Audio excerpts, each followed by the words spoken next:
Mesdames et messieurs, bienvenue à Aoussa 7, bienvenue dans le cadre de votre programme hebdomadaire Message unique, une émission qui met et traite sur la table des réflexions des sujets pertinents, fondamentalement axés sur la compréhension des messages tirés des livres célestes, à savoir le Coran et la Bible. Aujourd'hui, dans ce studio, deux invités vont s'affronter intelligemment pendant une heure autour du thème le salut. Sa définition selon la Bible et le Coran et ces stratégies, ou je vais dire ces sources de révélation pour sauver l'humanité et également permettre de parfaire la dimension comportementale des créatures, du Créateur qui est Dieu. Nous aurons également un temps d'arrêt pour des millions et milliers de téléspectateurs qui vont sans doute contribuer et poser des préoccupations autour de cette thématique. Dans ce studio, j'ai l'honneur de recevoir à mon extrémité droite le pasteur Pascal Matip. Bon après-midi. Bon après-midi. Shalom à tous les chrétiens et à tous les spectateurs du monde entier. Que le Seigneur vous bénisse au nom de Jésus-Christ. Merci, pasteur Pascal Matip. Également, je suis avec l'imam Mokhtar de la mosquée de Bépanda. Bon après-midi. Bon après-midi, mon frère. Tous les louanges appartiennent à Allah, Maître et Seigneur de l'univers.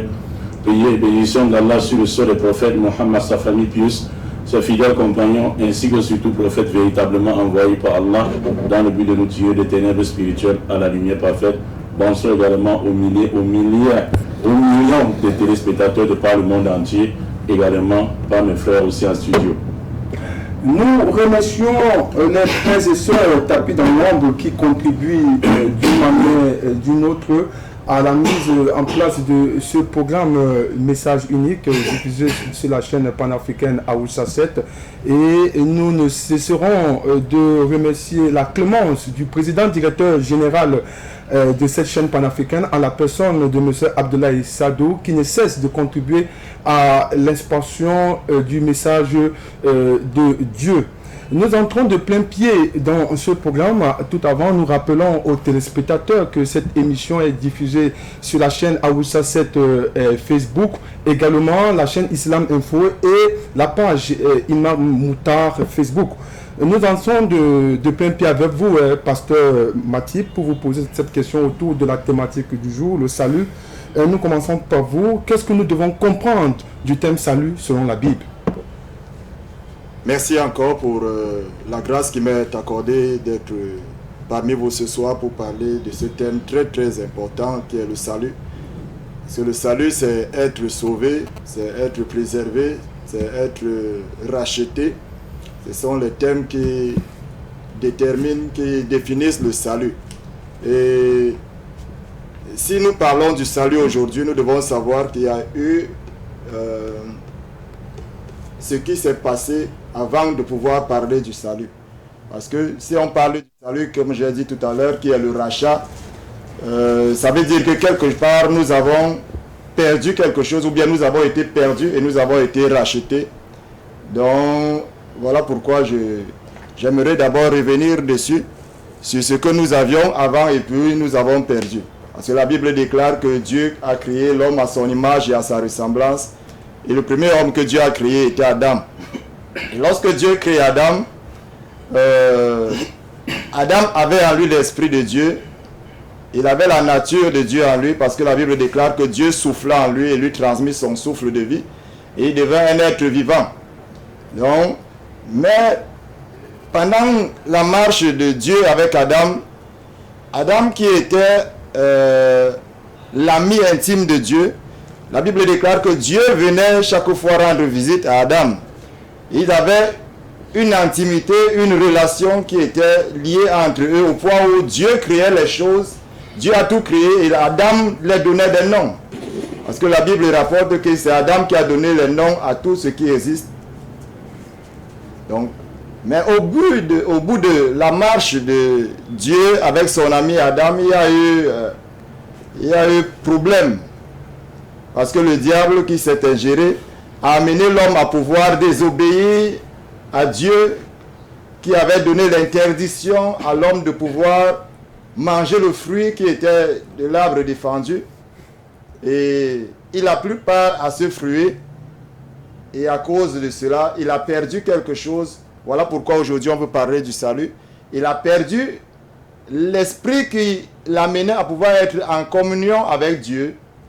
Il a perdu la relation qu'il avait avec Dieu. Voilà pourquoi il a fallu qu'aujourd'hui, Dieu prépare un plan de rachat, de salut pour l'humanité, pour tout le reste des hommes. Donc, Adam a perdu la vie. Parce que lorsque nous voyons la marche d'Adam dans le livre de Genèse, nous constatons que ce n'est pas le jour où Adam a mangé le fruit qu'il est décédé.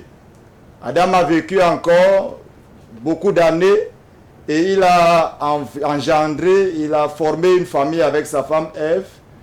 Mais il était déjà mort parce qu'il était déconnecté à Dieu. Il avait déjà perdu la relation.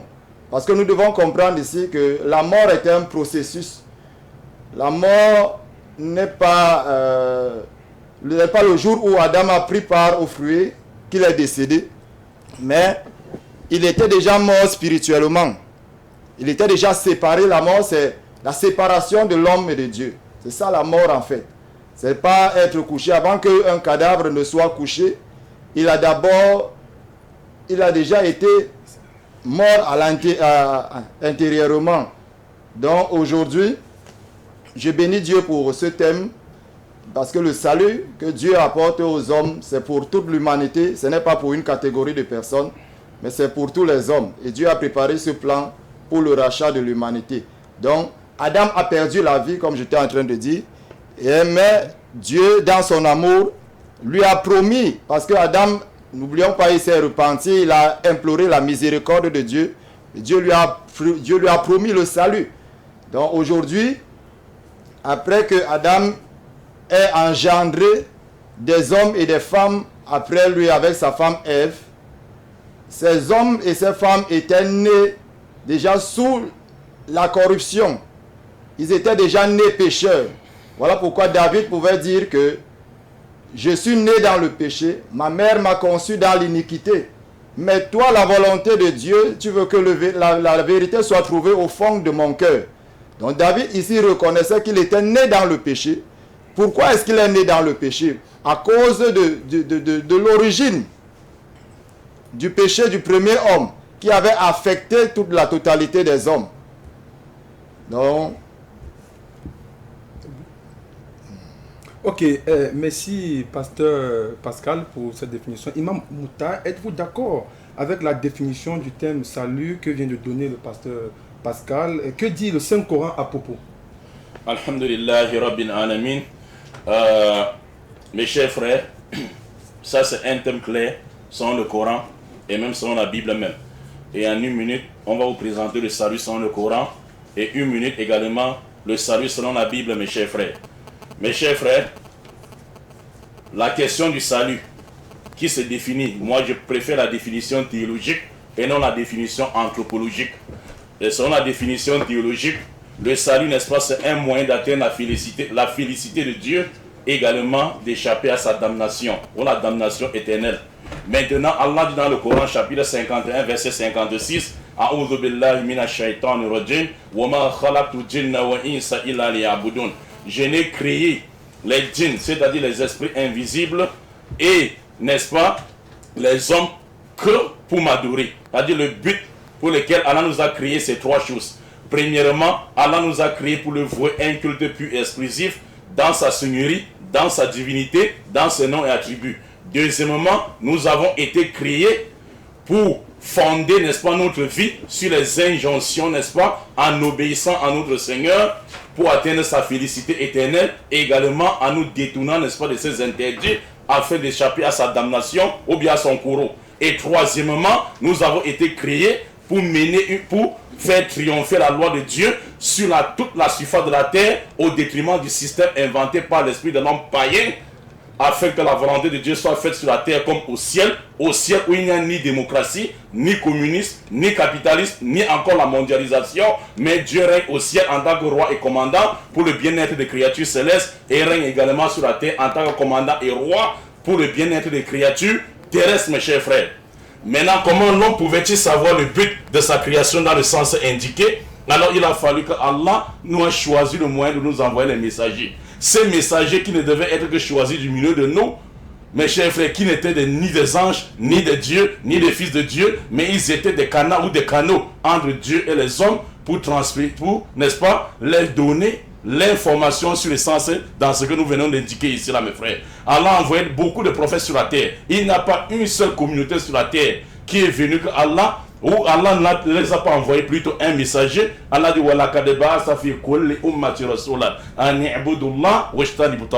j'ai envoyé dans chaque communauté d'hommes un messager pour inviter les gens au retour, n'est-ce pas, au retour de la félicité éternelle, et également les mettre en garde contre la damnation. Mais curieusement, mes chers frères, après Jésus-Christ, les messagers sont passés, et après Jésus-Christ, mes chers frères, une doctrine montée de toutes pièces naquit, n'est-ce pas, dans la péninsule romaine, chez les Romains, et qui stipulant l'idée selon laquelle Adam et Ève auraient commis un péché d'une valeur infinie, et l'être humain étant limité au fini, ne pouvant pas supporter ce péché, il a fallu que l'infini lui-même, selon le pasteur, il descend sur la terre sous forme humaine à la personne de Jésus-Christ, et naître par une femme Marie, est venu sur la terre se faire surprendre, arrêter, ligoter, fouetter et tuer par ses propres créatures, pour que à travers la croyance, à cette croyance, par la croyance de sa mort sur la croix, nous puissions atteindre la félicité de l'Éternel. Et vous voyez, depuis que n'est-ce pas, cette dogme a été créé, ça fait 2022 ans aujourd'hui. Ça n'a jamais transformé une seule rue, un seul quartier ou un seul village moralement, parce que Dieu n'a pas basé le plan de salut de l'humanité sur la mort de quiconque. Jésus-Christ peut revenir mourir même 1 milliard de fois. Il ne changera rien parce que Dieu n'a jamais basé la mort ou le salut de l'humanité sur la mort de quiconque. Et cette doctrine qui sera la cause de la perdition et de la damnation de beaucoup, de la perte de beaucoup au jour du dernier jugement, mes chers frères. Le pasteur est présent et les chrétiens, vous nous écoutez. Il n'y a pas un seul pasteur ou bien un seul chrétien dans le monde entier, pour ceux qui nous suivent, et aussi au Cameroun, qui nous donnera un seul verset où Dieu et ses envoyés disent que pour obtenir l'obtention de la félicité éternelle ou la vie éternelle, on doit nécessairement croire à la mort de Jésus-Christ. Allah avait envoyé les messagers dans le sens indiqué. Donc je vous ai dit ici en entend. Mais, mes chers frères, ce que vous allez comprendre, Dieu savait qu'en envoyant ces messagers, ils devaient être tués. Mais ça n'a jamais été le but des messagers. J'ai cité les versets coraniques ici. Lorsque vous prenez la Bible dans Luc chapitre 11, verset 49 à 50, Jésus dit ceci: la sagesse de Dieu a déclaré, je leur enverrai les prophètes et les apôtres. Ils tueront d'autres et ils vont lapider d'autres. Mais mes chers frères, regarde, Dieu dit il va envoyer les prophètes et ils seront tués. Mais est-ce que le fait de tuer les messagers veut dire que c'est le but de la mission des prophètes? C'est comme si quelqu'un envoyait l'enfant pour nous chercher, n'est-ce pas, du pain à la boulangerie. Et l'enfant ne fait pas attention, il se fait heurter par une voiture. Il n'y a que quelqu'un de mauvaise foi pour dire nous avons envoyé l'enfant pour se faire tuer. Le but de la mission de l'enfant n'était pas se faire tuer ou l'accident en route, mais c'est la conséquence de sa mission. Dieu dit je vais envoyer les prophètes, ils vont tuer d'autres, ils vont lapider d'autres, afin qu'il soit demandé le jour du jugement dernier compte à ces gens du sang des prophètes. Merci Imam pour cette définition du salut selon l'islam, le Coran, et quelques parallèles avec le passage biblique ici qui détermine la définition du salut. Pasteur, je me tourne vers vous pour dire, peut-on dire qu'il existe plusieurs formes, plusieurs saluts au regard du nombre de versions de Bible? La Bible des catholiques, la Bible des protestants, la Bible des témoins de Jéhovah, la Bible de l'église orthodoxe. Visiblement, est-ce que ces versions de Bible déterminent le salut vers Dieu dans sa définition? La Bible a une seule définition pour le salut et une seule orientation qui est Jésus. Je crois que même le Coran ramène dans la naissance du Christ, là où le Christ lui-même il dit qu'il est le salut. Dans le Coran, le Christ le dit. Dans quel verset, s'il vous plaît? Je vais revenir dessus tout à l'heure. Ok, je vais revenir dessus. Donc, le salut ici, la Bible, c'est pas la Bible qui... La Bible est une orientation. Je voudrais d'abord dire que la Bible, c'est la Sainte Écriture. Et c'est pas la parole de Dieu. Mais les Saintes Écritures, interprétées par l'Esprit de Dieu et selon la volonté de Dieu, C'est ça qui devient parole de Dieu. Parce qu'il y a beaucoup de paroles dans la Bible, mais tout ça, ce n'est pas la parole de Dieu. Tous ne sont pas des paroles de Dieu. Donc, Dieu a envoyé son Fils, que nous le voulons ou pas, pour sauver l'humanité. Adam et Ève, la Bible déclare dans le livre de Genèse, le chapitre 2, que Dieu a... Nous allons lire ce verset, excusez-moi. Prenez votre temps, hein, pasteur. La Bible dit, Genèse 2 à partir du verset 15 dit, l'Éternel Dieu prit l'homme et le plaça dans le jardin d'Éden pour le cultiver et pour le garder. L'Éternel Dieu donna cet ordre à l'homme. Tu pourras manger de tous les arbres du jardin, mais tu ne mangeras pas de l'arbre de la connaissance et du bien et du mal. Car le jour où tu en mangeras, tu mourras. C'est ce que la Bible dit et c'est cet ordre que Dieu avait donné à Adam. Et Adam, par la tromperie de l'ennemi, a failli à cet ordre-là. Voilà là où la mort est venue. Parce que Dieu n'a pas conçu l'homme pour mourir. Dieu avait conçu l'homme pour vivre. Et voilà pourquoi il avait mis en lui son esprit. Et l'esprit de Dieu est éternel. Donc l'homme était voué à vivre éternellement. Voilà pourquoi aujourd'hui, les hommes ont en eux la pensée de l'éternité. Les uns cherchent l'éternité de plusieurs manières. Mais la meilleure éternité, que le seul chemin que Dieu a voulu que les hommes doivent passer, parce que le Coran le dit, que Jésus lui-même, il est le dernier Adam. Il est Adam, il est venu en forme, il est né comme Adam, quoi. Donc, Adam, Jésus est le dernier envoyé. Le dernier envoyé de Dieu. Ça, c'est la Bible qui le dit. Ça, c'est le Coran qui le dit. Oui, je vais me retrouver dans mes écrits tout à l'heure. Je vais te donner le verset. Ok.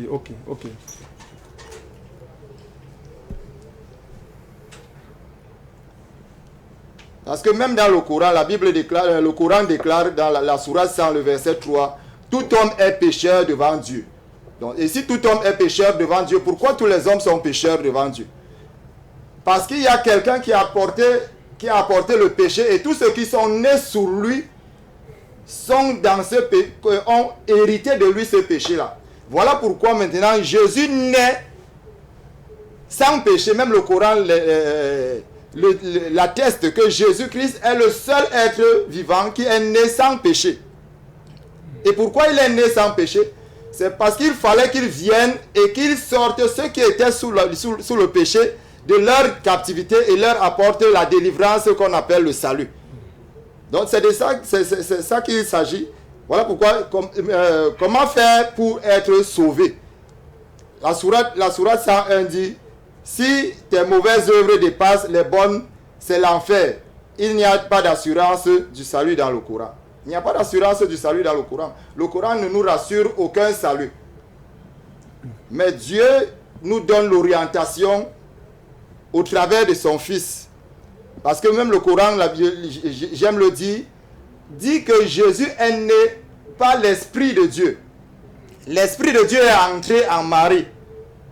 Et Marie a engendré. Et le Coran déclare, parce que aujourd'hui nous devons comprendre que dans le Coran comme dans la Bible, il y a la parole de Dieu. Mais il y a les hommes qui ont ajouté leur part dedans parce qu'ils veulent apportent des dogmes.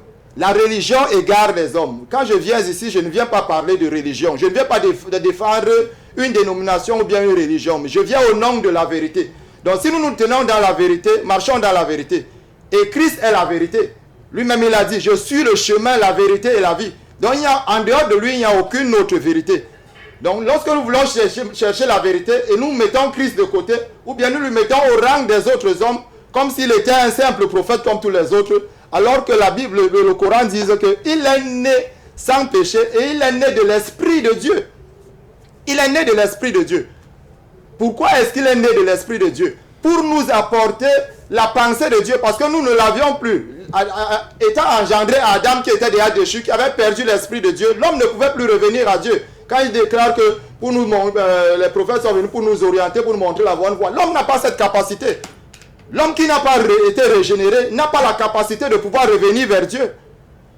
Okay, il n'a pas cette capacité. Voilà pourquoi il a fallu que Dieu envoie son Fils et que Dieu vienne encore renouveler son esprit dans le cœur des hommes. Parce que quand on parle aussi, tu ne peux pas, il n'y a pas de salut sans nouvelle naissance. Il n'y a pas de salut sans régénération. Il faut être régénéré dans ton homme intérieur.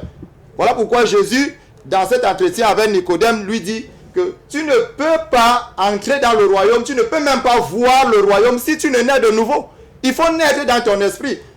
Et aujourd'hui, nous connaissons, la Bible déclare que celui qui a l'esprit de Dieu connaît les choses de Dieu. Mais les hommes aujourd'hui n'ont pas l'esprit de Dieu. Ils veulent parler les choses de Dieu. Ils veulent pas apporter le Dieu qui est spirituel. Ils veulent l'expliquer mécaniquement, théoriquement, avec du matériel palpable. Merci, et pasteur. cela n'est pas possible. Merci, pasteur. Merci. Imam Mouta, nous avons religieusement écouté le pasteur qui s'est appuyé sur un certain nombre de versets, en l'occurrence dans la Bible, la Genèse 2, verset 15, qui détermine que le salut forcément passera par Jésus, qui est qualifié dans la Bible avec toutes ses qualités.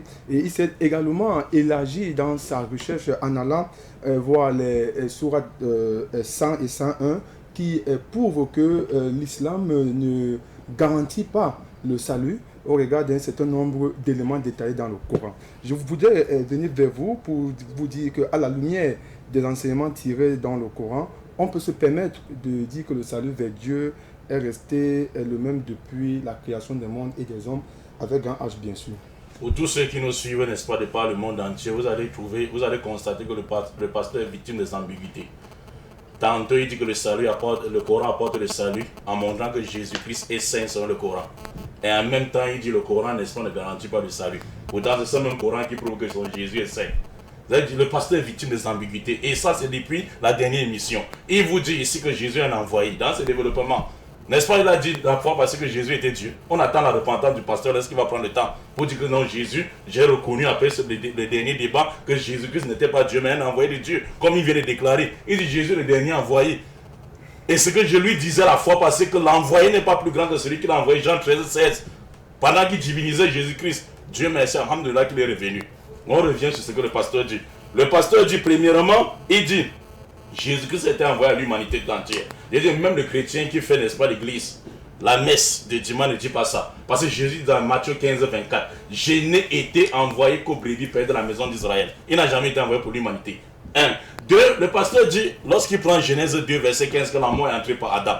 Dieu dit à Adam, le jour que tu mangeras, tu en mourras. Ça veut dire Dieu a prononcé le mot mort avant que Adam commette même son acte.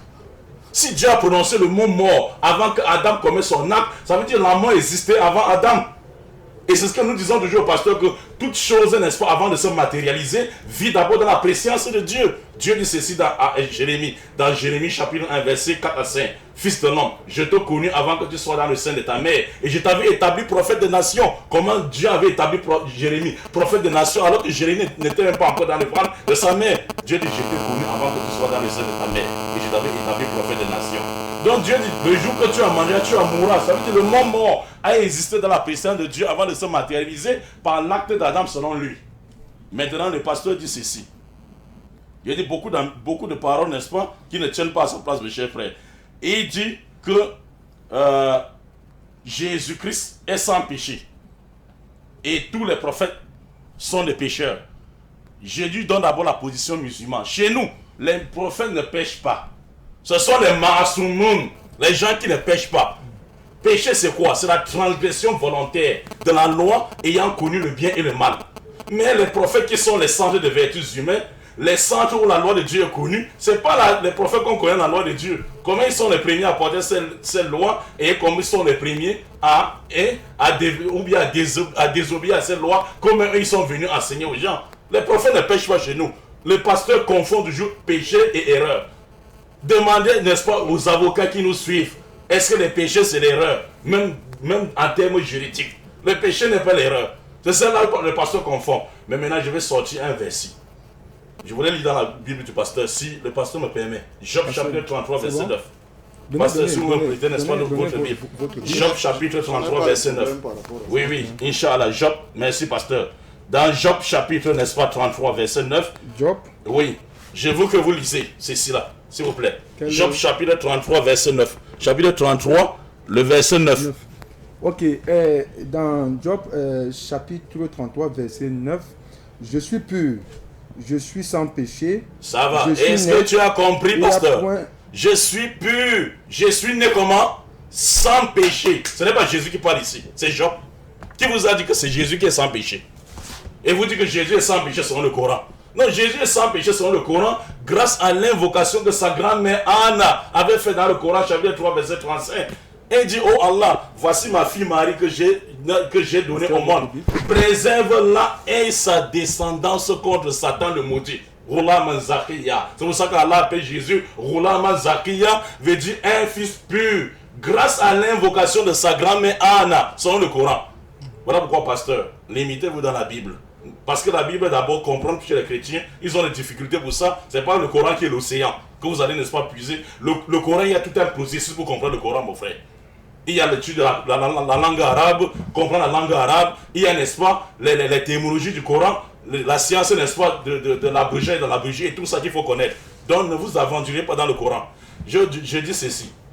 Le thème est déjà là. Vous avez dit que l'homme, Jésus-Christ, je voulais sortir ici, s'il vous plaît. Très rapidement. Oui, très rapidement. Avait, n'est-ce pas, je prends tous les téléspectateurs à témoin et le pasteur aussi. Je pose cette question au pasteur pour laisser, n'est-ce pas, le temps au pasteur. Dans Matthieu chapitre 21, verset 33 à 44, la parabole des vignerons homicides. Dieu avait dit ceci, Jésus dit ceci en citant la parabole. Il dit, un homme a fait un champ de vigne. Il a donné aux vignerons, il est parti en voyage. Au temps de récolte, il a envoyé les serviteurs. Les vignerons s'étant saisis du premier, le fouettaient, tuaient le second et chassaient le troisième. Il envoyait encore beaucoup de serviteurs vers les vignerons. Les vignerons, on les a traités de la même manière. Il dit, cette fois-ci, je vais envoyer mon fils. Peut-être auront-ils de respect pour mon fils en lui donnant sa part. Quand les vignerons virent le fils, il dit, celui-ci est son héritier, saisissons-le et tuons-le. Et Jésus demanda à ses disciples, que pensez-vous que le maître de la maison fera à ses vignerons? Ils ont répondu, il fera périr misérablement ces misérables et il donnera le champ de vigne à d'autres vignerons. Jésus-Christ dit, vous avez bien répondu. Le royaume de cieux vous sera enlevé et donnera à une autre nation qui en produira les fruits. N'avez-vous jamais entendu que la pierre qui a rejeté les bâtisseurs de la maison est devenue la principale de l'angle? Quiconque tombe sur cette pierre se brisera et si cette pierre tombe sur quelqu'un, l'écraserait. J'aimerais, pour qu'on ne dise pas que j'ai mal interprété la Bible, s'il vous plaît, pasteur, que représente la vigne, le maître de la maison, les serviteurs, qui est le fils et quelle est la nation, n'est-ce pas, rejetée et quelle est la nation auquel Dieu va transmettre, n'est-ce pas, le trésor spirituel. Ok, imam, s'il vous plaît. Nous revenons dessus après que l'imam, le pasteur Matip donne quelques éclaircies par rapport à ce dont vous venez d'énumérer. L'imam Mota s'est appuyé sur un certain nombre de versets bibliques, à l'occurrence Job 33, verset 9, qui dit « Je suis pur et je n'ai pas de péché ». Et il est allé au-delà dans la Bible où il a parlé des récits de Matthieu où Jésus dit « Je n'ai été envoyé pour les brebis gardés de la maison d'Israël ». Mais je vais aller plus loin pour vous dire, pasteur, quelles sont les sources de révélation du salut selon la Bible? Ont-ils été révélés bien avant la naissance de Jésus ou après? Les sources de salut dans la Bible ont été révélées. Dieu a prédit le salut avant même l'arrivée de Jésus. Parce qu'avant que Jésus ne vienne en chair, il était déjà dans la divinité. Bien que les hommes aujourd'hui veulent, avec les dogmes, refuser certaines réalités pour apporter, parce qu'ils veulent apporter toujours leur part dans la part de Dieu. Parce que Jésus, la Bible dit que, je vais lire dans le, je revenais sur Romains 3, le verset 24. Je vais aller rapidement parce que Romains chapitre 3, le verset 23. 23, ok. Vous allez me rappeler votre question. Ok, pas de souci. La Bible dit, car tous ont péché et sont privés de la gloire de Dieu. Je vais lui répondre sur le Job 33 qu'il était en train de dire tout à l'heure. Oui. Job, si tu lis Job dès le début, tu vas voir que Job offrait des sacrifices. Pourquoi est-ce que Job faisait des sacrifices s'il était pur?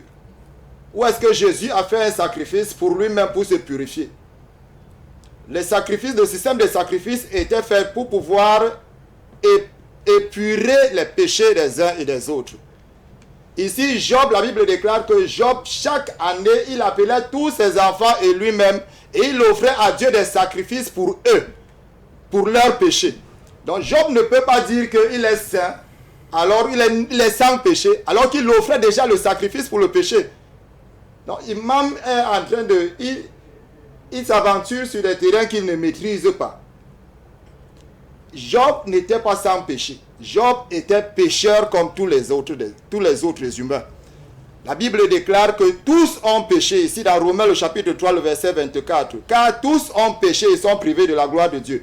Et je vais lire, parce qu'il dit, c'est la prière de Myriam qui a permis que Jésus, franchement, soyons sérieux. Soyons sérieux.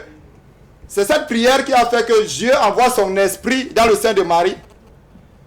Est-ce que c'est cette prière-là qui a interpellé Dieu à envoyer son esprit dans le sein de Marie? L'imam, l'imam va se justifier. Bon, vous pouvez continuer. Voilà. La sourate 40, le verset 1. Le péché du prophète de l'islam. Sourate 40, le verset 20. Tous ont péché, même le prophète de l'islam a péché.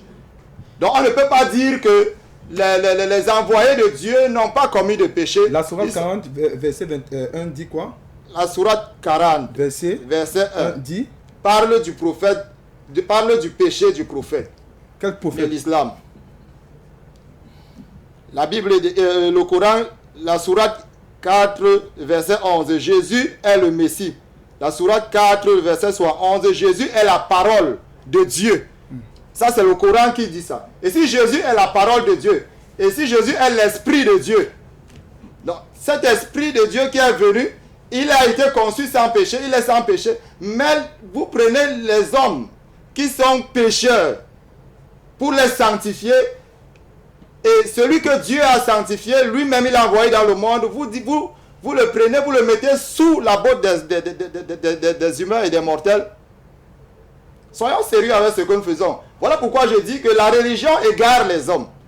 Parce que la religion apporte... Il faut sauver la religion à tout prix. Il faut, même s'il faut raconter, soutenir des mensonges pour sauver la religion. Donc il n'y a pas de salut à un autre.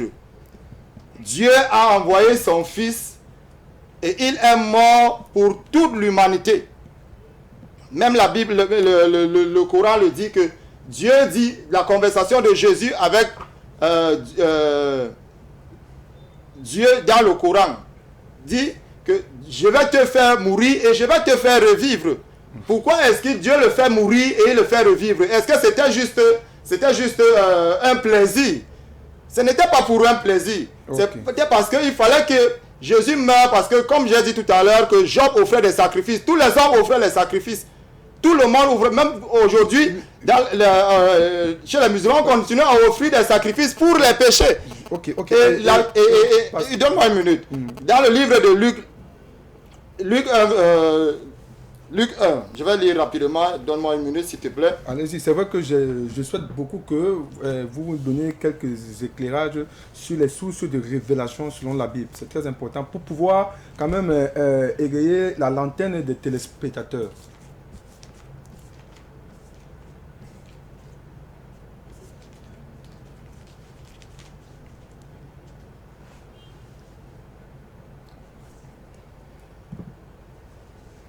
C'est bon?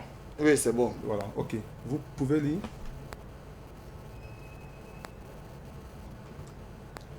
Oui, je vais lire Luc le chapitre 1, le verset 34. Oui. Qui dit? C'est sur la naissance de Jésus. Oui. Marie dit à l'ange, comment cela se fera-t-il? Puis, je ne connais point d'homme. L'ange lui répondit, le Saint-Esprit viendra sur toi et la puissance du Très-Haut te couvrira de son ombre. C'est pourquoi le Saint-Enfant qui naîtra de toi sera appelé Fils de Dieu. Et dans le livre de Matthieu, il déclare, je vais lire dans le livre de Matthieu. Bon, imam, on revient, pasteur, on revient vers vous le temps pour vous de je me suis déjà trouvé. Parce que il dit, elle enfantera un fils et tu lui donneras, je suis dans Matthieu le chapitre 1, le verset 21. Oui, Matthieu 1. Tu lui donneras le nom de Jésus. C'est lui qui sauvera son peuple de ses péchés. Ok. Donc Jésus ici, dès sa naissance, on prédit déjà qu'il viendra sauver son peuple de ses péchés. Et là, qui est son peuple? C'est l'humanité? C'est l'humanité tout entière. Ok, merci.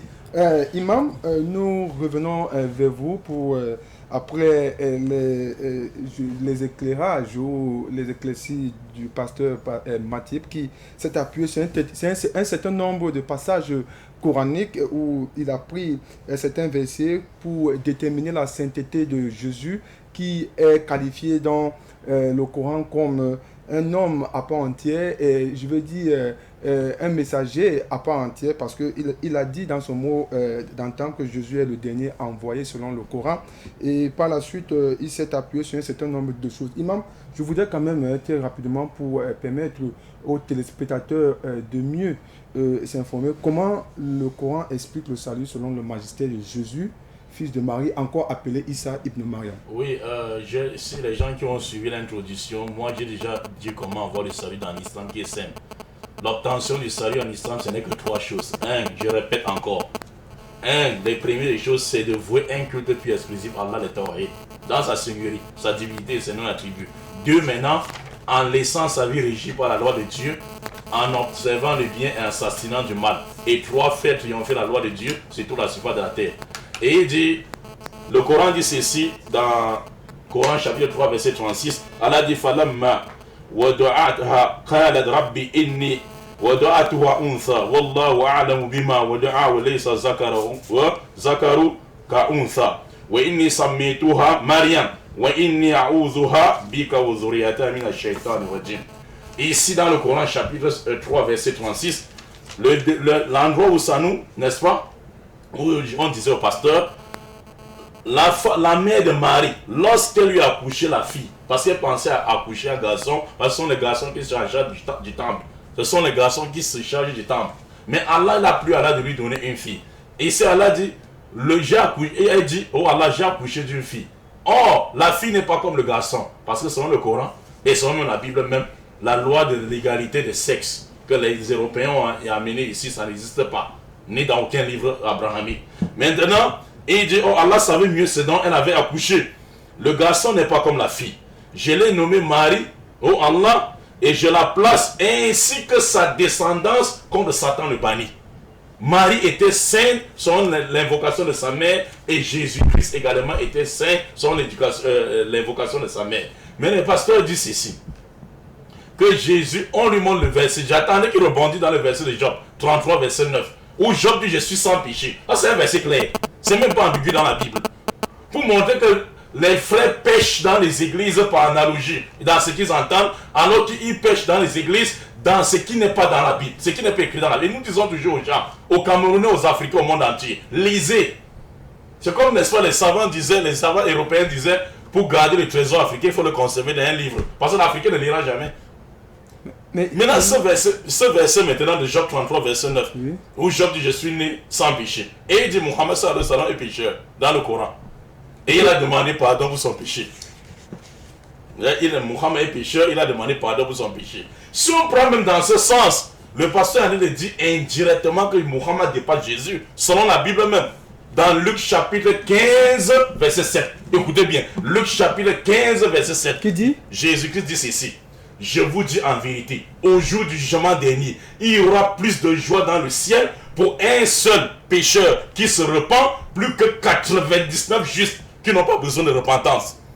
Je répète encore, le jour du jugement dernier, il y aura de joie dans le ciel pour un pécheur qui se repent, plus que 99 justes qui n'ont pas besoin de repentance. Si Mohammed sallallahu alayhi wa sallam était pécheur, il a demandé pardon pour ce péché. Et Jésus était juste et n'a pas demandé pardon pour ce péché. Ça veut dire, selon le verset, Mohammed vaut combien de Jésus? 99 Jésus, pasteur, selon la Bible. Qui vous a dit que demander pardon pour ce péché ou la repentance selon l'islam veut dire que tu as péché? Allah dit, Allah te pardonne tes péchés passés, présents et futurs. Futurs qui n'a même pas encore commis ces défis pardonnés. Sachez, pasteur, que l'effet de pardonner les péchés en islam ou demander pardon à Allah, c'est un signe de soumission et non un signe qu'on a obligatoirement fait ce péché. Non. Imam, mais le pasteur dit ici que Job faisait des sacrifices s'il n'était pas pécheur, parce qu'il faisait les sacrifices du péché. C'est ça qu'on appelle la soumission. La soumission. Et s'il n'était pas pécheur, est-ce que il devrait se mettre dans cette posture-là quand on sait qu'on n'est pas pécheur? Par exemple, le centre de vertus humaines. Le centre de vertus humaines. Qui est la référence des pasteurs, des musulmans et des juifs? C'est qui? C'est Abraham. En moins il prend la parole ici, vous dit Abraham c'est un pécheur. Là maintenant la Bible va le maudire. Parce que s'il dit Abraham était un pécheur, la Bible va le maudire.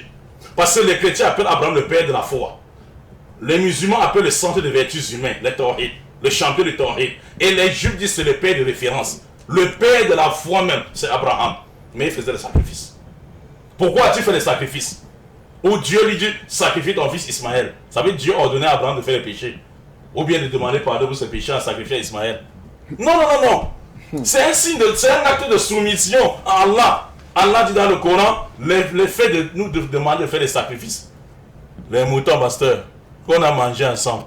L'effet de manger ça, pasteur, ça ne veut pas dire automatiquement qu'on a péché. Allah n'a pas besoin du sang, ni de la viande.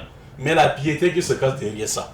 Okay. C'est un signe de soumission à Allah. Ok. Merci, pasteur. Mesdames et messieurs, vous êtes à la chaîne panafricaine Aoussa 7. Vous écoutez votre émission Le Message Unique qui passe tous les samedis à partir de 14h et vous pouvez intervenir parce qu'il est temps pour les téléspectateurs de contribuer à cette émission basée essentiellement sur le thème le salut. Vous pouvez nous joindre au 658 935 215. Vous nous appelez, vous présentez ou vous déclinez votre identité, la localité où vous nous appelez et vous donnez votre contribution. Mais nous prenons une pause, on revient après cette page en couleur.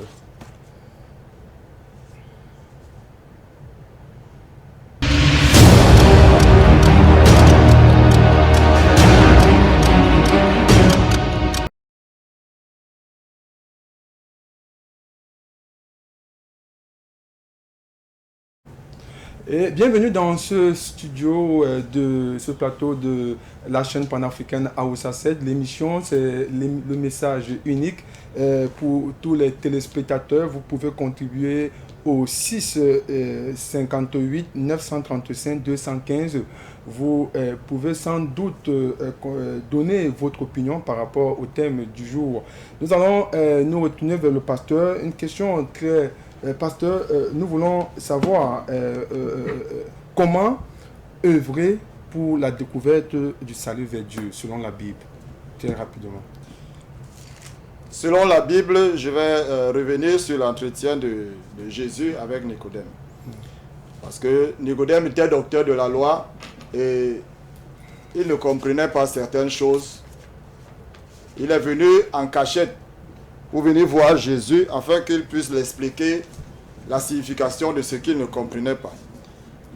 Jean le chapitre 3, le verset 3 dit, Jésus lui répondit, en vérité, je te le dis, si un homme ne naît de nouveau, il ne peut voir le royaume de Dieu. Nicodème lui dit, comment un homme peut-il naître quand il est vieux? Peut-il rentrer dans le sein de sa mère et naître? Jésus répondit, en vérité, je te le dis, si un homme ne naît d'eau et d'esprit, il ne peut entrer dans le royaume de Dieu. Ce qui est né de la chair est chair, et ce qui est né de l'esprit est esprit.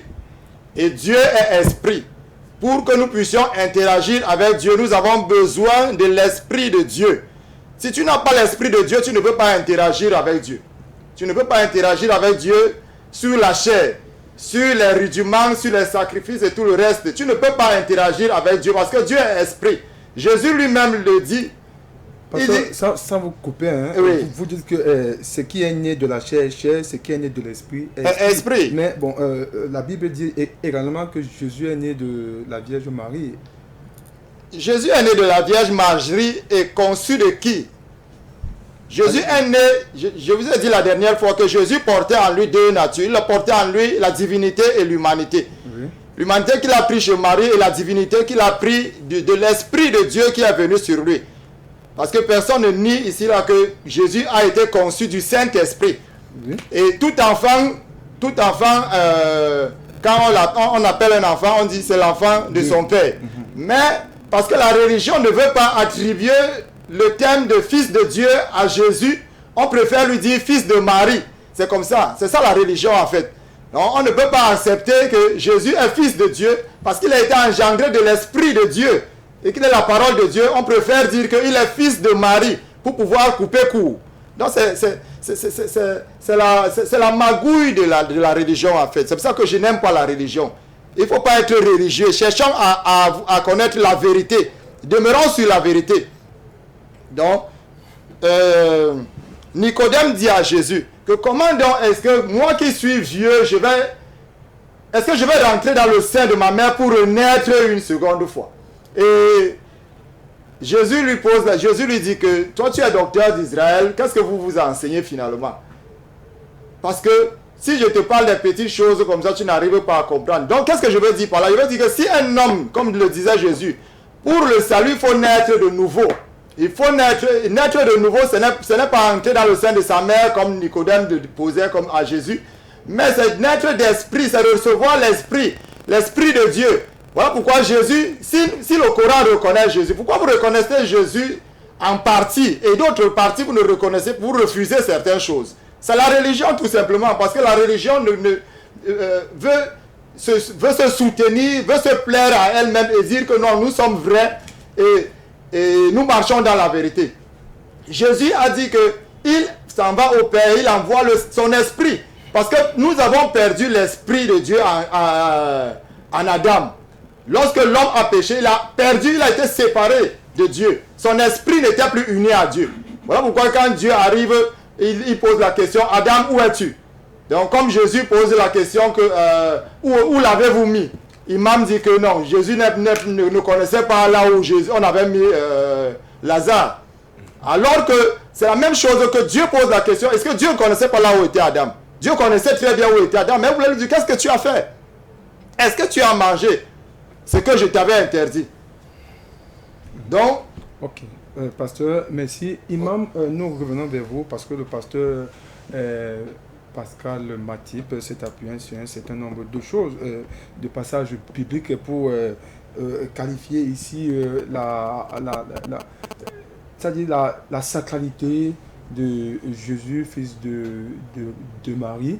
Et par la suite, il se dit, pourquoi est-ce que vous reconnaissez partiellement les valeurs de Jésus à un moment donné? Il tasse la religion de quelque sorte qui se met à l'épicentre pour pouvoir...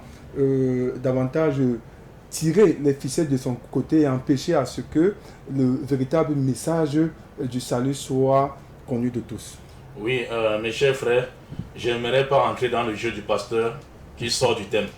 Et le thème que nous avons proposé ici à vous, chers téléspectateurs, c'est le salut. Et le pasteur est incapable de nous montrer le salut sans la Bible. Il touche à des points qu'il ne maîtrise pas. Et il est dans la divinité maintenant, pourtant nous sommes dans le salut. Mes chers frères, je vous avais pris quelque chose ici sur la parabole des vignerons homicides, dans Matthieu chapitre 21, verset 33-44, pour le salut de tous les chrétiens du monde entier. Ça se trouve dans cette parabole. Jésus-Christ dit, le maître de la maison. Le maître de la maison ici, c'est Dieu. Le champ de vigne ici, c'est le monde.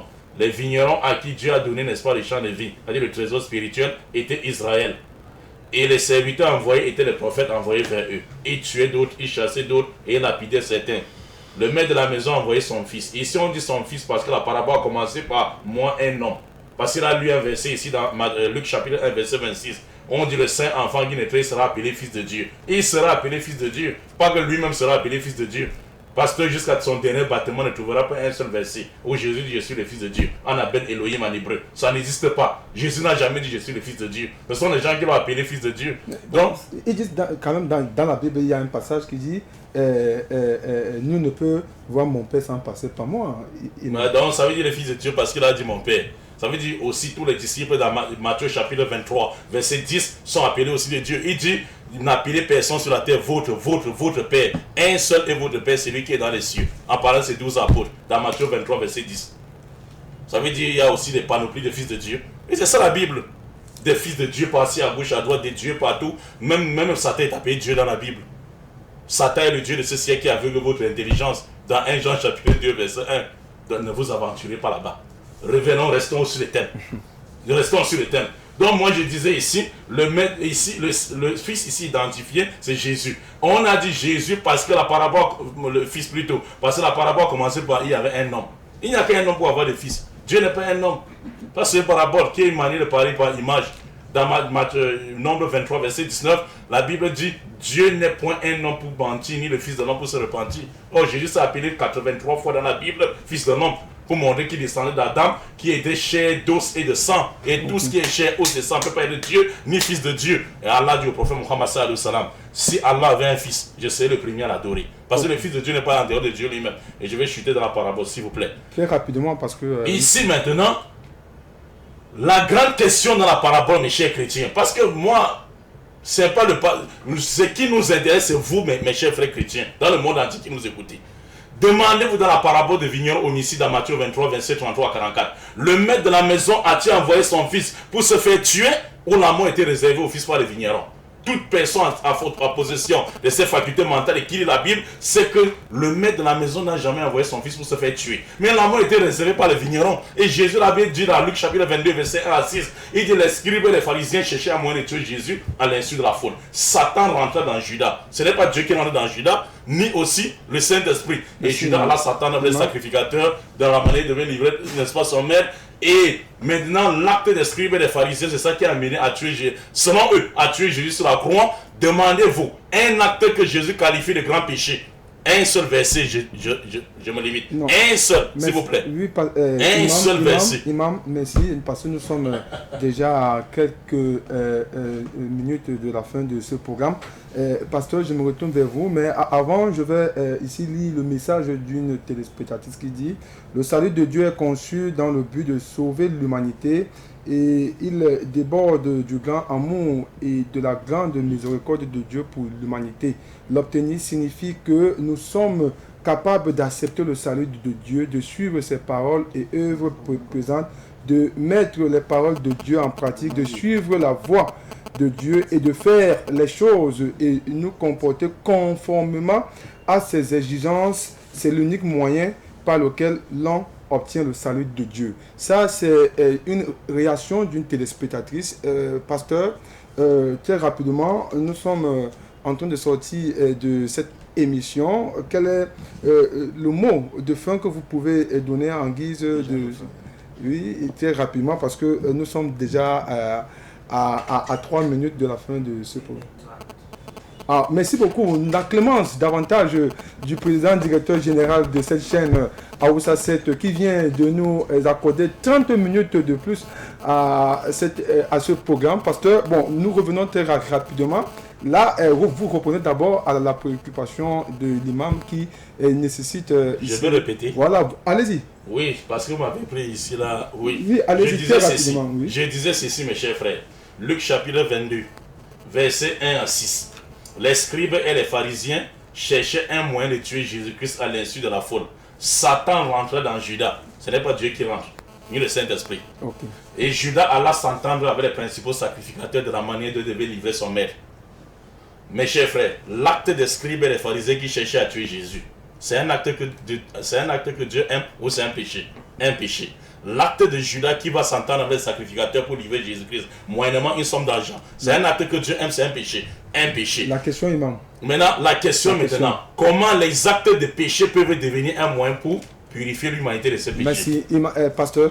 Voilà, vous pouvez nous donner quelques éclairages par rapport à la préoccupation ici soulevée par l'imam Mota. Je bénis déjà Dieu pour la téléspectatrice qui a dit tout à l'heure que l'amour de Dieu a inondé, parce que c'est ce que la Bible dit dans le livre de Jean 3,16 pour pouvoir sauver l'humanité. Car Dieu a tant aimé le monde qu'il a envoyé son Fils unique afin que quiconque ne périsse pas.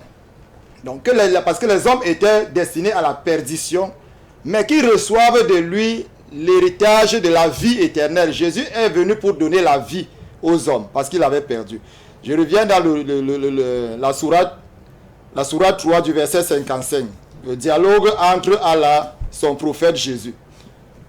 Il dit, je te fais mourir et je t'enlève à moi. Donc, Dieu dit qu'il fait mourir Jésus. Et quand il lui dit, je te relève à moi, est-ce que ce n'est pas de la réserve? Dieu qui prédit ici la mort de Jésus. Ce n'est pas le diable, ce n'est pas Judas et tout le reste maintenant, mais ici, C'est Dieu lui-même qui parle ici dans le Coran. Il dit, je te fais mourir et je te relève. Donc, je te laisse, tu vas mourir, mais tu vas revenir à la vie. Et Jésus lui-même le dit. Jésus lui-même le dit ici. Je vais lire pour nous ici. Je crois que j'ai un peu de temps. Allez-y, vous avez du temps. Allez, prenez votre temps. Sentez-vous à l'aise, pasteur. Il dit ici dans le Coran ici, ô Marie, dit-il, tu as accompli une chose monstrueuse aux sœurs d'Aaron. Ton père n'était pas un père indigne, ni ta mère une prostituée. Marie fit un signe vers l'enfant. Comment dit-il, parlerons-nous à un enfant, à un enfant qui est au berceau? Mais l'enfant dit, je suis serviteur d'Allah. Jésus ici, dans le Coran, a parlé étant dans le berceau. Il dit, il est le serviteur d'Allah. Il m'a donné l'écriture et m'a fait prophète. Il m'a béni où que je sois et m'a recommandé la prière et l'aumône, tant que je serai vivant, ainsi que la bonté envers ma mère. Il ne m'a fait ni violent ni malheureux, que le salut soit sur moi. Donc le salut était sur Jésus et c'est ce salut que Jésus est venu apporter aux hommes. Donc, que le salut soit sur moi le jour où je naquis, le jour où je mourrai et le jour où je serai rappelé vivant. Donc, ici, l'enfant Jésus qui est dans le berceau, lui-même parle de sa mort et de sa résurrection. Lui-même ici, il est en train de dire... Ça, c'est dans le Coran. C'est le Coran qui est en train de parler ici, ce n'est pas la Bible. Okay. Quel verset? C'est très important pour que les téléspectateurs peuvent aller fouiller. Vous pouvez prendre vos Corans, vous vérifiez. C'est ça le choc des idées et les arguments. C'est la sourate 19, du verset 16 à 35. J'ai pris une partie Sourate 19, verset 16 à 35. 16 à 35. Oui. Ok, merci. Allez-y, pasteur. Donc ici, Jésus lui-même, dans le berceau, il parle. Et il dit que le jour où il va mourir et le jour où il va revenir vivant. Donc lui-même, il est en train de prophétiser déjà sur sa mort. Donc ce que les Judas... Ce qui est arrivé à la suite des temps n'était que ce que Dieu lui-même avait déjà préparé en envoyant son Fils, comme le dit dans Jean 3,16, car il a tant aimé l'humanité qu'il a envoyé Jésus, afin qu'il puisse venir sauver les hommes. Voilà pourquoi on l'appelle celui qui sauve. Jésus, c'est celui qui sauve. Celui qui est venu sauver. C'est le sauveur. Nous sommes les sauvés. Il déclare que si il n'y a aucun autre nom qui a été donné sous le ciel, sur la terre, par lequel les hommes peuvent être sauvés, ce n'est que le nom de Jésus. Qui est venu sauver son peuple. Il est venu sauver l'humanité parce que s'il n'est pas venu sauver l'humanité, pourquoi est-ce qu'il a les louanges? Même dans le Coran, le Coran dit qu'il reçoit des louanges sur la terre et dans le ciel. Pourquoi est-ce qu'il reçoit ces louanges-là? Ici, dans le livre d'Apocalypse, je vais lire dans le livre d'Apocalypse. Apocalypse au chapitre 5.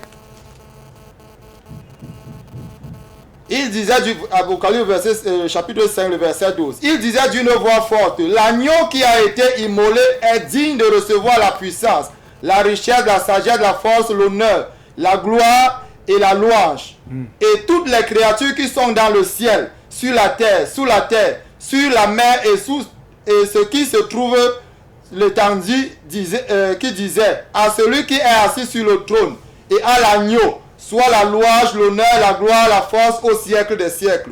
Jésus, si Jésus n'était pas venu sauver, et si Jésus n'était pas fils de Dieu, s'il n'était pas Dieu, pourquoi est-ce qu'il a reçu, il reçoit la louange de toute créature dans le ciel et sur la terre? Jésus reçoit la louange parce que il, déjà, de par sa nature, de par sa naissance, il naît en tant qu'esprit de Dieu dans le corps de Marie. Ne l'oublions jamais. La Bible déclare dans le livre de 2 Corinthiens 5, le verset 19, que Dieu était lui-même en Christ, dans la personne de Christ. Dieu était là-bas. Et il sauvait l'humanité, il réconciliait l'humanité avec lui-même Dieu. Donc ce n'est pas une invention ou bien on va chercher des moyens. C'est puisé dans la Bible. C'est puisé dans la Bible. Oui. Donc, et Imam a dit tout à l'heure que pour le salut à 3 volets, je n'ai pas pu noter tout ça, mais il a dit, vouer un culte pur à Dieu. Vouer un culte pur à Dieu, je le dis encore ici, qu'un homme charnel ne peut pas vouer un culte à Dieu. Ce Dieu est esprit et il est vie. Et pour donner un culte à ce Dieu, il faut naître de lui, il faut avoir de son esprit. L'esprit de l'homme connaît les choses de l'homme. L'esprit de Dieu connaît les choses de Dieu. Et c'est cet esprit qui nous amène à pouvoir adorer Dieu, la façon dont nous devons adorer Dieu. Jésus est venu pour nous montrer, voilà pourquoi il dit, je suis le chemin, la vérité et la vie.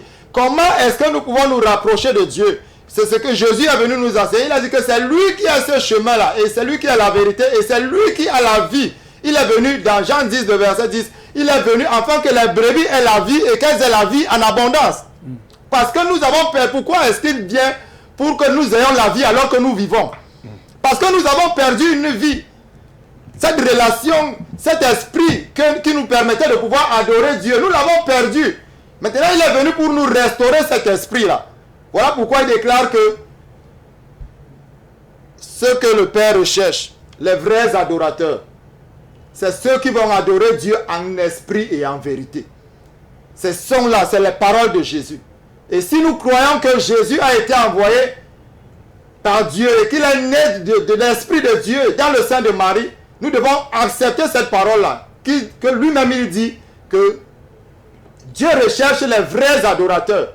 Ceux-là qui vont l'adorer en esprit et en vérité. Donc voilà pourquoi Jésus dit à Nicodème que si tu ne nais pas d'esprit, tu ne peux pas entrer dans, tu ne peux même pas voir le royaume. Tu vas raconter des histoires, tu vas faire des sacrifices humains et des rituels qui ne vont pas agréer à Dieu. Dieu dit dans le livre d'Ésaïe. Oui, pasteur, pour la compréhension facile des téléspectateurs, vous êtes en train, dans votre argumentaire, de démontrer que Jésus est venu pas faire le salut vers Dieu.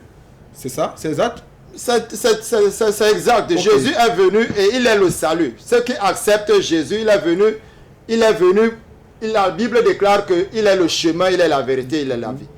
Donc celui qui veut aller au Père ne peut passer que par lui. Il n'y a pas un autre moyen. Et passer par lui veut forcément dire qu'il faut mettre en lumière toutes les injonctions qu'il a pas fait sur terre. C'est ça?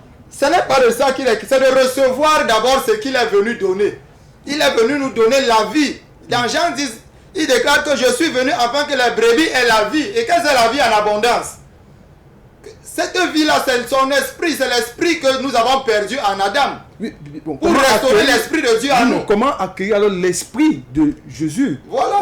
C'est ça qu'il faut poser comme question. Comment accepter l'esprit de Dieu? C'est en acceptant d'abord Jésus. Souvent, pour pouvoir suivre le chemin du salut, c'est la question. Parce que je voudrais que nous restons autour de cette thématique, le salut. Nous sommes dans le salut, voilà, mon frère. Nous sommes dans le salut. Si il va dire qu'on est sorti du salut parce qu'il ne comprend absolument rien. Le salut est un paquet. Est un grand paquet dans lequel il y a tout ce que je suis en train de dire émane du salut. Okay. Donc, ici, comme j'étais en train de le dire tantôt, Jésus dit ici à Nicodème, comme tu étais en train de dire, Jésus dit à Nicodème que ce qui est né de la chair est chair, et ce qui est né de l'esprit est esprit. Vous l'avez dit déjà. Oui, je l'ai dit, parce qu'il faut réitérer ces vérités pour que nous puissions les comprendre. Si tu adores Dieu dans la chair, l'apôtre Paul est arrivé à Athènes et il a trouvé beaucoup d'hôtels. Et il leur a dit, mais homme athénien, je vois que vous êtes extrêmement même religieux, au point que vous avez bâti plusieurs hôtels. Mais je vais vous dire une chose, que le Dieu dont vous avez bâti l'hôtel a un Dieu inconnu que vous ne connaissez. C'est celui-là que moi je vais vous révéler, parce qu'il est esprit et vie. Il n'a pas besoin d'être servi par les mains humaines. Mais il a besoin tout simplement que nous puissions accepter ce qu'il nous a déjà, il a déjà pourvu par sa grâce. Okay. Dieu nous a pourvu le salut par sa grâce. Nous ne pouvons pas avoir le salut par nos propres mérites. Parce que l'homme, sous la loi, la Bible déclare que tous ceux qui sont sous la loi sont sous la malédiction. Ok. Pasteur, merci beaucoup. Imam, on revient vers vous. Vous avez écouté le pasteur Matip qui dans sa quête pour ce savoir universel, il est allé puiser également dans le Coran, où il nous a sorti la sourate 3, verset 35, où vous allez en tant qu'imam, lis pour égayer davantage des téléspectateurs la sourate 3, verset 35 et la sourate 19, le verset 16 à 35, qui qualifie la voie du salut vers Dieu partant de Jésus, fils de Marie. Oui, aux téléspectateurs qui nous écoutent, n'est-ce pas? Vous voyez, le pasteur a pris 10 minutes, mais il ne nous a pas aidé à retrouver le chemin du salut dans le christianisme. Et vous avez constaté vous-même que le pasteur se base dans le Coran pour rechercher son salut. Et c'est ce que nous disons Alhamdulillah. Nous disons Amin. Alhamdulillah. Je ne vous coupe pas, un téléspectateur. Allô? Allô? Allô? Allô? Oui, bonsoir, Hausa 7. Bonsoir. Je réagis par rapport à l'émission Votre nom, s'il vous plaît. Votre nom. Pour dire que le salut Votre nom, s'il vous plaît. Ne passera jamais par la prétendue mort expiatoire de Jésus sur la croix. Parce que lui-même, Jésus, dans Luc, selon la Bible, bien sûr, chapitre 18, verset 18 à 20, quand on lui posait la question sur la vie éternelle, il disait, vous connaissez le commandement, tu ne tueras point, tu ne déroberas point au nom de ton père et ta mère. Il n'a jamais dit pour avoir la vie éternelle ou le salut, croyez à ma mort expiatoire sur la croix. Votre nom, s'il vous plaît. Vous nous appelez d'où? Ok, merci. Oui, bonjour. Bonjour. Je prie à chacun depuis Douala. Ah, ok, Douala. Tout à l'heure, le pasteur, j'aimerais poser la question au pasteur qui a dit que Jésus est le seul à n'avoir pas péché parmi les hommes, parmi les prophètes. Quelle est donc la position de sa maman Marie? Est-elle pécheuse ou non? Étant donné que c'est elle qui a donné naissance à Jésus, qui n'est pas pécheur, qui est le seul d'ailleurs à n'avoir pas péché selon le pasteur. Donc je voudrais donc savoir quelle est elle, sa position. Une femme qui pêche peut-elle donner naissance à un Dieu qui ne pêche pas selon lui. Je voudrais donc savoir, je peux avoir des précisions là-dessus. Merci. Imam, Okay. je reviens vers vous. Voilà. Vers vous, Imam. Oui. Nous venons d'écouter des téléspectateurs. Certainement, les deux questions vont tout droit vers le pasteur. Mais avant, je reviens vers vous pour que vous répondiez j'étais en train de... Voilà. J'étais en train de vous dire, le pasteur ne peut pas nous aider à nous donner le salut. Les téléspectateurs, vous êtes témoins, selon la Bible. Il se prend dans le Coran et je dis, il touche à des versets qu'il ne maîtrise pas. Ce n'est pas le verset 35, pasteur, c'est le verset 55 de la Sourate 3, où Allah Azzawajal dit, le verbe mutawafiq, mettre fin à la vie de quelqu'un, ne veut pas dire mourir. Parce que vous ne comprenez, vous ne savez même pas, vous prenez les versets dans les poubelles, vous venez, les versets, Allah dit, rappelle-toi Jésus, fils de, quand Jésus dit, Allah dit à Jésus, fils de Marie, je vais mettre fin à ta vie. Le mutawafiq, le mot mutawafiq en arabe, mutawafiq ou rafi'uka, mettre fin à la vie de quelqu'un ne veut pas dire toujours mourir sur le Coran. Ce que tu vas te conduire dans le Coran, chapitre 6, n'est-ce pas, verset 60. Chapitre 6, verset 60, Allah Azzawajal dit ceci, pasteur. Vous montrez que vous touchez le verset que vous ne maîtrisez pas. Allah dit, le mot, le même mot.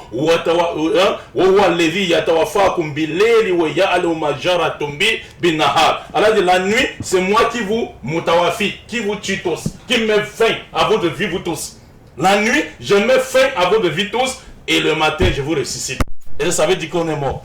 Ne touchez pas le Coran, c'est l'océan. Je vous ai déjà dit ça, que le Coran, c'est l'océan. Mais la Bible même. Restez dans la Bible. Et maintenant, vous avez dit, le Coran a dit, je vais te tuer. C'est écrit où que je vais te tuer. C'est dans quel Coran vous avez lu? Il a parlé de la sourate 3, verset 55. C'est bien écrit là-bas. Allah dit, rappelle-toi Jésus, Allah dit à Jésus, je vais mettre fin à ta vie terrestre. C'est pas que je vais te tuer, Jésus. Je vais mettre fin. Mais la vie, fin à la vie de quelqu'un ne veut pas dire toujours mourir. Non. Dieu a mis fin à la vie d'Enoch dans Genèse chapitre 5, verset 24. Enoch est allé au ciel sans passer par la mort. 1 Roi chapitre 16, verset 16 à 19. Jusqu'à 24, Élie dans le tourbillon est allé au ciel sans passer par la mort. Mais Allah a mis fin à sa vie terrestre. Donc, pasteur, restez dans la Bible. Et là même dedans, s'il y a un problème. Vous touchez, il touche encore le verset, la sourate 19, à partir du verset 16. 16 à 35. Pourquoi le pasteur a-t-il sauté, n'est-ce pas, le verset 12? Dieu dit à Jean-Baptiste, tiens fermement la Torah, je te fais prophète. Et il obéit tant que tu vis à ton père Zacharie et ta mère Élisabeth.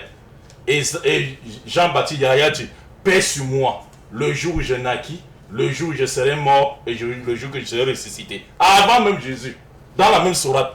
Ça veut dire Jean-Baptiste est ressuscité aussi. Pasteur, restez dans la Bible. Pasteur, ne touchez pas au Coran. Mais nous ne sommes pas comme vous, on vient rester là pour parler, n'est-ce pas, de la Bible alors qu'on ne maîtrise pas notre livre. Non. Nous sommes sortis de notre livre parce que Allah a dit dans le Coran, chapitre 13, verset 43, ceux qui ne croient pas disent Muhammad, tu n'es pas le messager d'Allah. Dis, et nous vous dit. Allah suffit comme témoin. Et rappelez-vous dans Romains chapitre 9, l'apôtre Paul disait que tout homme soit reconnu menteur et Dieu véridique. Dieu dit à Muhammad sallallahu alayhi wa sallam, Allah suffit comme témoin. Et ceux qui ont la connaissance du livre sont aussi témoins. Donc, maintenant, Dieu dit, même ceux qui ont la connaissance, c'est pour ça que tu vois les pasteurs deviennent musulmans. Ceux qui ont la connaissance du livre. Et les musulmans. Pas n'importe qui. Et les imams deviennent pasteurs. Bon, maintenant, je reviens ici. Le thème est sur la table. Oui, on a un téléspectateur qui nous envoie une voix depuis le Togo. C'est dans l'Afrique de l'Ouest. Nous allons l'écouter. Si la technique, la régie, c'est bon, nous l'écoutons. Salam alaikum, je suis en train de regarder en direct votre émission sur le thème le salut entre un pasteur et un imam. Et je voulais intervenir suite à l'argumentation du pasteur qui est en train de tenter à expliquer et d'une manière erronée, si je peux le dire, le Coran. Il ne faut pas que les gens essaient d'interpréter le Coran parce que de nos jours, le Coran est une application que chacun peut se permettre d'avoir ça sur son Android. Sinon, l'interprétation qu'il est en train de donner sur les versets coraniques sont tellement erronées que lui-même, il n'est pas en train de savoir ce qu'il va dire. Pour ce qu'il est en train de dire là-bas, n'est que des interprétations erronées. Nous sommes des téléspectateurs, mais nous savons tous que ce qu'il est en train de dire, c'est pas vrai.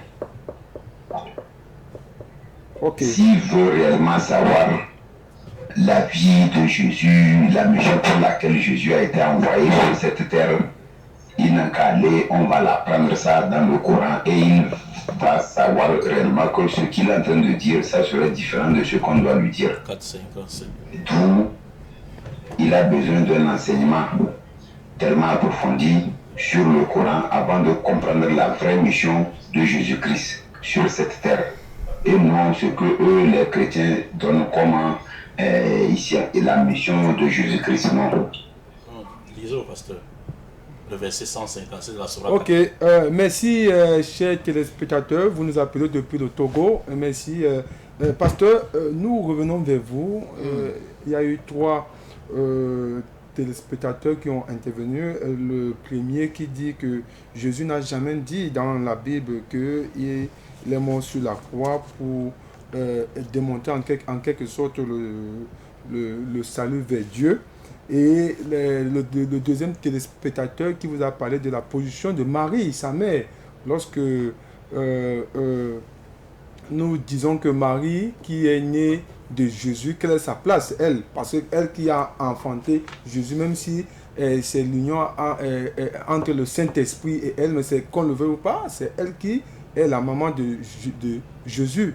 Et le troisième téléspectateur vous interpelle sur l'interprétation faite par vous dans le Coran, qui est une interprétation erronée. Que pensez-vous de toutes ces préoccupations? Avant de revenir sur l'imam qui m'a remis son téléphone pour que je vous lise à mon dos vision ce que dit le verset dont vous avez évoqué. Sur 4, verset 157.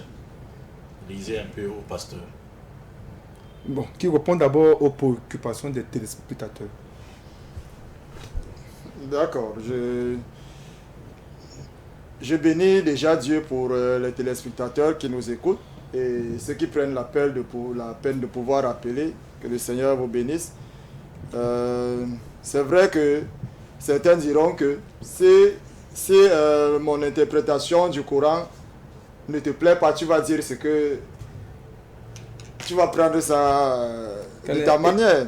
Erroné. Oui, il parle de l'erroné. Si lui il interprète la Bible, je vais le dire aussi. Je peux dire aussi à Imam Mokhtar que la façon dont il interprète la Bible, c'est une façon erronée. Il l'interprète sans comprendre. Parce que la Bible aussi, il parle du Coran qui est un océan.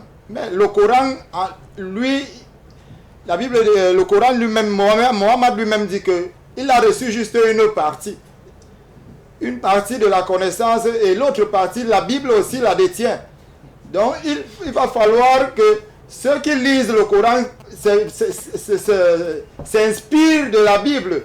Mais qu'ils ne viennent pas pour pouvoir critiquer comme les imams Mokhtar le font. Non. Mais qu'ils viennent plutôt puiser, qu'ils viennent apprendre, comme le téléspectateur est en train de dire. C'est moi qui t'invite plutôt à apprendre de la personne de Jésus et de sa mission. Parce que Jésus est venu, il est venu pour donner sa vie. Il n'a pas besoin de pouvoir... j'ai pas besoin... Ici, je vais lire un peu... ici, je vais parler un peu de la mort de Jésus.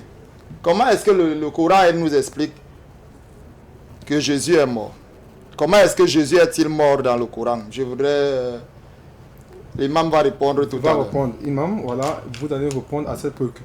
Parce qu'il a dit... Mais bien avant, je vais lire la sourate 3... La sourate 3, verset 4, pardon, la sourate 4, verset 157 qui dit,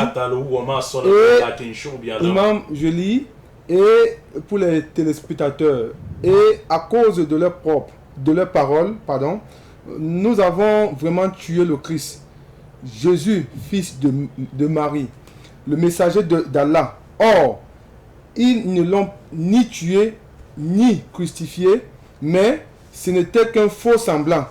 Et ceux qui ont discuté sur son sujet sont vraiment dans l'incertitude. Ils n'en ont aucune connaissance certaine et ne font que suivre des conjonctures et ne l'ont certainement pas tué. Ça, c'est ce que dit la sourate 4, verset 157. Et la suite, verset 158. Mais Allah l'a élevé vers lui et Allah est le puissant et le sage. Imam, ça c'est ce que dit le Coran, la sourate 4, les femmes, verset 157 à 158. Nous allons venir vers vous parce que le pasteur vous a aussi posé une question assez pertinente. La question qui est de savoir comment est-ce que Jésus, que cette réponse vient de la sourate là. Donc certainement, selon l'islam, pasteur, Jésus n'est pas mort. C'est un faux semblant. Jésus est plutôt remonté vers celui qui l'a créé. C'est ce que dit les paroles islamiques, en quelque sorte. Pasteur, nous allons quand même rappeler, imam, nous allons rappeler aux téléspectateurs qui peuvent nous appeler davantage au 658 935 215. Je reprends. Vous nous appelez au 658 935 215. Je voudrais saluer ici le promoteur de la page Bonjour Douala, Abdelmalik Walekou Salam, qui relaie également cette émission. Merci. Allô? Un téléspectateur depuis le Niger.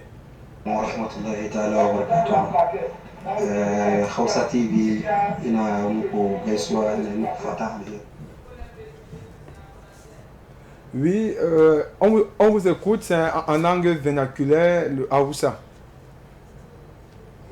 Je vais traduire.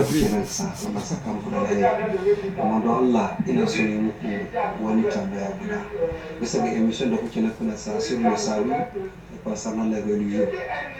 Vous êtes en train de faire une discussion sur deux religions, alors que l'autre religion, il a dit que lui, il ne veut pas la religion. Il veut être sans religion. Comment discuter avec quelqu'un qui n'a pas de religion, avec quelqu'un qui a une religion? Si tu n'as pas de religion, tu as quelle fondation? Sur quelle fondation, sur quelle base tu vas faire la discussion? Donc moi, ce que je vois, ce que vous êtes en train de dire et de faire là à travers vos émissions là, s'il vous plaît, il faut amener des gens qui savent quoi dire. Ce que j'ai constaté, je ne suis pas contre lui, mais à travers ce que je vois et ce qu'il est en train de dire, on dirait qu'il n'a pas la certitude dans la Bible. Lui-même a plus de certitude que lui dans la Bible. Comment c'est possible que tu vas venir pour une discussion avec quelqu'un qui connaît mieux ta religion que toi? Je ne peux pas le croire. Mais j'ai compris par après qu'il a dit que lui, il n'a pas de religion. Il ne veut pas la religion. Donc ce que j'ai compris, finalement la personne là, il n'y a même pas sa place à venir pour discuter. Quelqu'un qui n'a pas de religion, il vient discuter avec quelqu'un qui a une religion. Et je veux aller un peu dans votre émission. Je ne peux pas comprendre. Les chrétiens disent qu'il est le Fils de Dieu. S'il vous plaît. Il a mis dans sa tête que si quelqu'un est un fils, il doit avoir un père et une mère. Donc, sa maman là, on comprend que c'est qui son mari? S'il vous plaît. Donc c'est Dieu son mari. Comment on a dit que Dieu il n'a pas engendré, on ne l'a pas engendré. Et vous acceptez ça là, les gens disent que oui, il a une mère et c'est Dieu son père. Avec quel lien? Avec quel lien? S'il y a quelqu'un de plus miraculeux que lui, c'est notre premier prophète là, Adam. C'est lui-même qui est, ce que je voulais dire, celui qui est même le plus miraculeux que lui. S'il vous plaît, excusez-moi du terme, mais quand même, et s'il dit que lui, merci mon frère, merci depuis le Niger pour votre contribution. Nous savons naturellement que le pasteur ici est un invité outillé. C'est vrai que dans l'entame de ce propos, il a mentionné tout de même que la religion vient en quelque sorte mettre des disputes entre les religions. C'est vrai que vous l'avez mentionné, que la religion est le problème de cette religion comparée. Mais nous allons considérer l'intervention du frère du Niger comme une contribution. Imam, nous allons sortir très rapidement de ce programme avec une préoccupation en tout, c'est-à-dire lorsque nous voulons qualifier en 2 ou 3 mots le chemin qui mène vers le salut de Dieu, c'est-à-dire c'est suivre ce dont les prédécesseurs ou les pieux prédécesseurs ont fait pour pouvoir parfaire davantage le salut vers l'humanité, ou c'est en quelque sorte se limiter seulement à la parole d'un prophète et qui est certainement Dieu selon le pasteur. Non, si j'étais dans la Bible. Oui, j'aimerais, n'est-ce pas, donner un verset ici, mes chers frères, parce que le pasteur ne fait que dire, mes chers frères, que la religion, il n'est pas religieux. Or, ce verset-ci va aider les téléspectateurs, parce que ça embrouille un peu les téléspectateurs quand le pasteur dit que la religion n'est pas biblique. Or, la religion est biblique. Jacques chapitre 1 verset 27. C'est ce verset que je voulais donner pour aider Jacques chapitre 1 verset 27, mes chers frères. Et je voulais, n'est-ce pas, que le journaliste peut lire, n'est-ce pas, aux gens. Jacques chapitre 1 verset 27. Dans la Bible. 1 verset 27.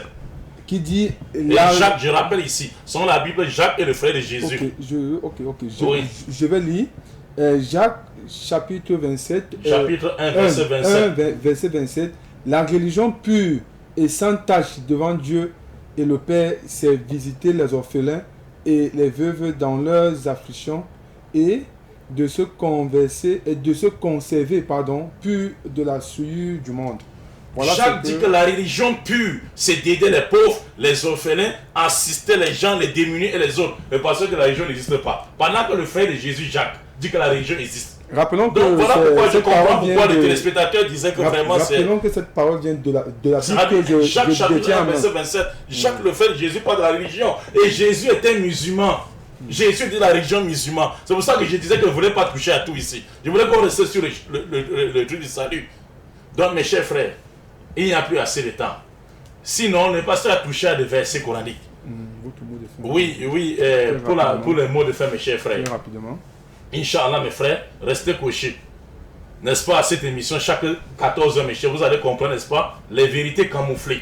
Ou bien les vérités camouflées, mes chers frères, dans la Bible comme dans le Coran, mes chers frères. Parce que le Coran est venu après de longues dates. Chapitre 5, verset 14 à 15. Allah dit, nous avons, aux gens du livre, parlant des Juifs et des chrétiens, nous avons envoyé notre prophète Mohammed sallallahu alayhi wa sallam après beaucoup de années, après une interruption de messagers, pour que vous ne dites pas le jugement dernier qui ne nous est pas venu, n'est-ce pas, un messager. Voilà que le prophète est venu pour vous exposer beaucoup de ce que vous cachez dans le livre. Et nous sommes là pour ça, Inch'Allah. Merci, Imam Mota, mon très aimable pasteur Matip. Voilà quelques mots de fin. Je rends grâce à Dieu pour le bien-aimé qui a appelé du côté du Niger tout à l'heure. En Afrique, c'est dans l'Afrique de l'Ouest, hein, il faut le rappeler. Je voulais juste tout simplement lui dire que je ne suis pas religieux, parce que la religion, comme je l'ai dit tout à l'heure, les hommes, au détriment de la religion, camouflent la vérité. Moi, je me considère comme un fils de Dieu. La Bible déclare que car vous êtes tous fils de Dieu par la foi en Jésus-Christ. Donc, par la foi, ma foi qui est en Jésus, je suis un fils de Dieu. Je ne suis pas un religieux. Donc, vous êtes un fils de Dieu, vous n'êtes pas un religieux. Je ne suis pas un religieux. C'est votre mot de fin. Très rapidement, parce que nous sommes arrivés au thème de cette émission. Très rapidement. Oui, je voudrais lire un verset, un dernier verset. Pasteur, il n'y a plus de temps, votre mot de fin. On va se prendre samedi prochain. La Bible déclare que car le Fils de l'homme est venu, non pour perdre, mais pour sauver. Car Jésus est venu pour sauver les hommes qui étaient perdus en Adam. Et la Bible l'appelle le second Adam. Donc ce que le premier Adam a perdu, qui est la vie, Christ est venu restaurer cette vie. Voilà pourquoi il dit, je suis venu afin que mes brebis aient la vie et qu'elles aient la vie en abondance.